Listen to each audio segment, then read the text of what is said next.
या सभेकरता किंवा बारामतीमध्ये सभा घेण्याकरता माझ्यासहित या मंचावरचं कोणीही आलं नसतं तरी देखील तुम्ही रेकॉर्ड मतांनी वहिनींना निवडून दिलं असतं. पण आमच्याकरता ही निवडणूक नाही आहे.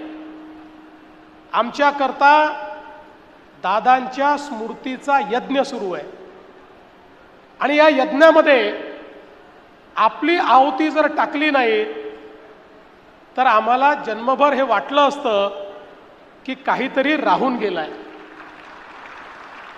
कारण आपल्याला कल्पना आहे यज्ञामध्ये जर आहुती टाकली नाही तरी यज्ञ होतो, पण आपल्या मनाला रुखरुख राहते की आपण ती आहुती टाकू शकलो नाही आणि म्हणून ती आहुती टाकण्याकरता, दादांच्या स्मृती जपण्याकरता, त्या स्मृतीला उजाळा देण्याकरता, त्या स्मृतींना वंदना देण्याकरता खरं म्हणजे या ठिकाणी आम्ही आलो आहोत.